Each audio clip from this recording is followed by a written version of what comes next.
G'day amateurs, welcome back to fishing.com. This week we are not going fishing. As you can see, we just finished cleaning up the boat. We had the boat in for servicing. It's an annual 100-hour service. So I just thought I'll make a quick video just to explain to new boaters in terms of how much does it cost to service the boat annually. I had the boat for about a year and a half. We've had two services. One of them was the first 20-hour service. The first 20-hour service, we gave the boat back to the people that sold the boat to us. It cost me close to about $1,500 thereabouts. Apparently the second service is a 100-hour service, which is a more of a major service.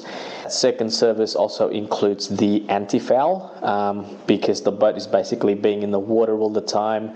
It is not on the trailer, so once a year thereabout you really need to antifoul the boat.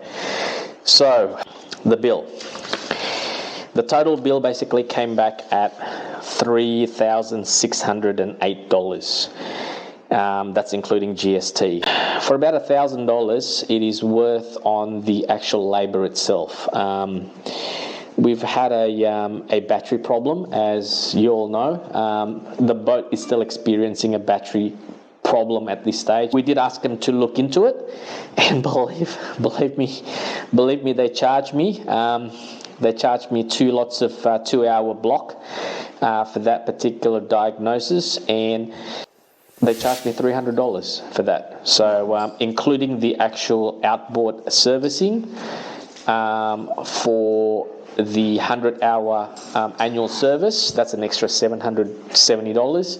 So the labor comes back at $1,000. What's next? Around $600 are the parts, which is the filter oil, the filter kit for the fuel, anodode, impeller, gasket lower.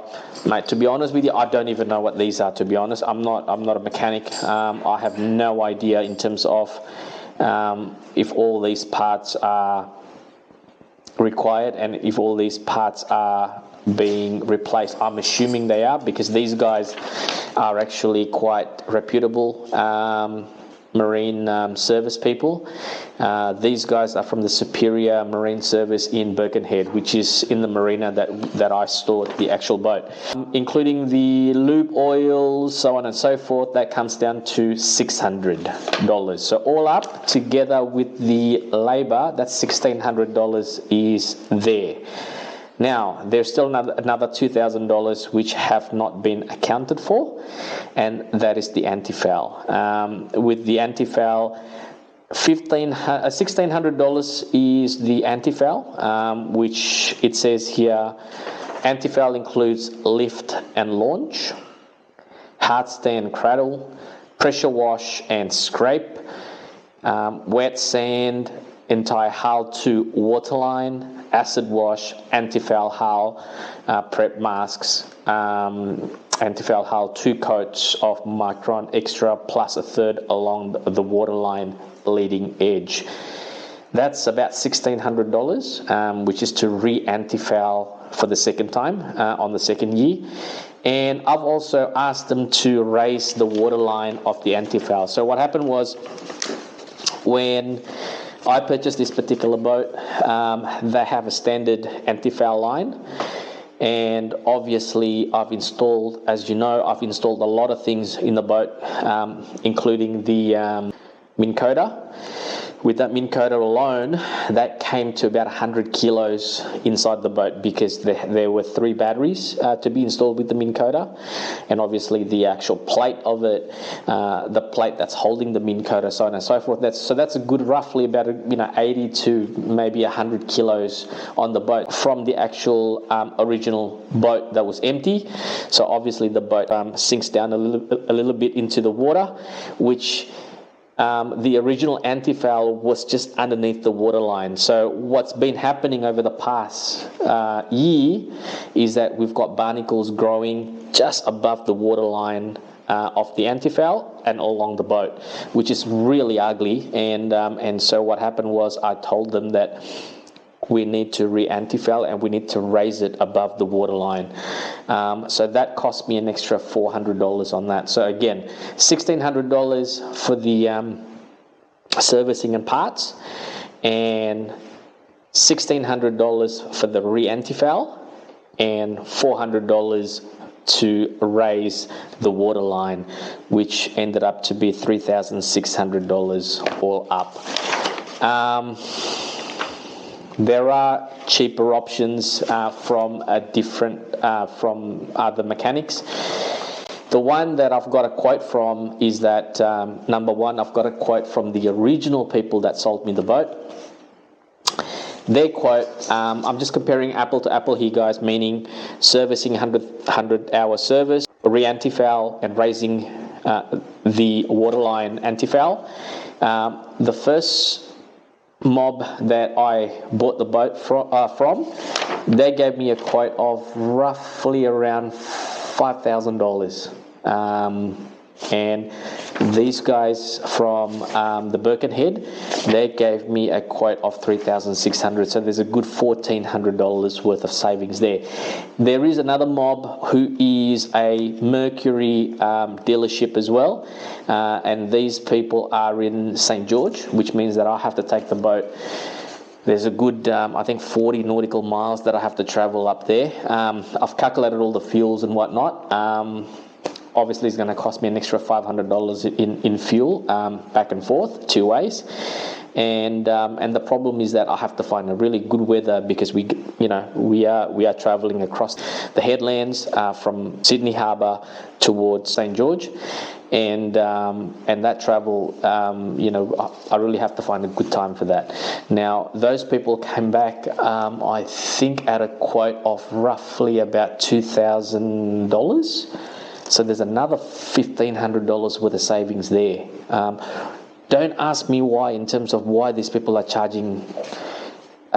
These prices are so different one to the other. I have no idea in terms of why the prices varies that much.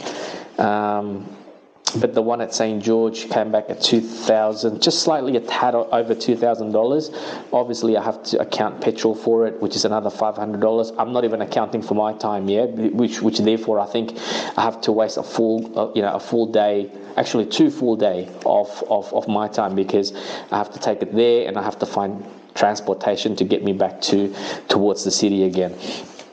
So after calculating all that, I think I'm about from $2,000, including petrol and whatnot, I think I am roughly about $2,700 worth, which is a saving of roughly about $1,000. And I figured for $1,000 for me to go to the people, that's basically where I put the boat in the marina, I think it's a well worth extra investment that I put in. So that's why I went for this mob, just in case there is something wrong with the boat, with the service and whatnot.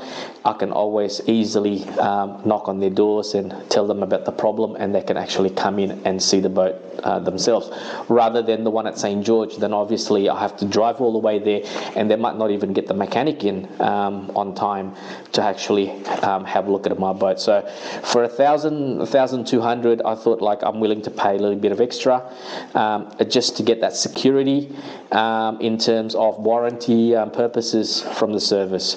But definitely the first people that I bought the boat from, they charged me close to about $5,000 to do the same amount of servicing that these people do, which I've decided not to go back to them, which is silly, really.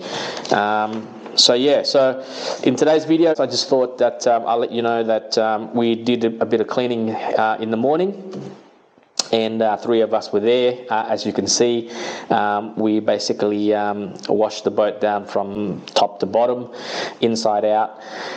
We had a good lunch after that, and now the boat is clean and we are ready to hit our fishing session again. I think sometime, if not this Friday, it's definitely sometime next week. So as you can see, it is not a cheap exercise in terms of annual servicing this particular boat. Servicing this, and in comparison, for example, for a trailable boat, I think it's much different. For a start, the Antifoul, $2,000 of Antifoul, where versus trailer boat, you really don't need to do that. In terms of servicing the actual engine itself, not much the difference, but I think obviously the cost of keeping the boat in the water to re-antifoul it, that's probably the major cost of having a boat within the berth in the marina. So I just thought I'll make this particular video just to let everyone a little bit know about the actual service. So if you think that there are other cheaper methods, drop in the comments below and let us know. But I think I have to outweigh for next year in terms of trying to service it back in St. George. Because like I said, the servicing in St. George would only cost me, together with the Antifoul, roughly around the $2,000 mark. Now that $2,000 mark, obviously it's not including the petrol. So maybe altogether I have to move my berthing place from Sydney Harbour towards St. George River area, which only going to cost me roughly about $2,000 every year. Hopefully this video will in turn help people in terms of making their decisions whether or not they should buy a boat that is going to be berthed in the marina versus a trailer boat. So hopefully this video will help people, and in the meantime, enjoy the rest of the day, and we'll see you next week in another edition of our fishing. Until then, take care.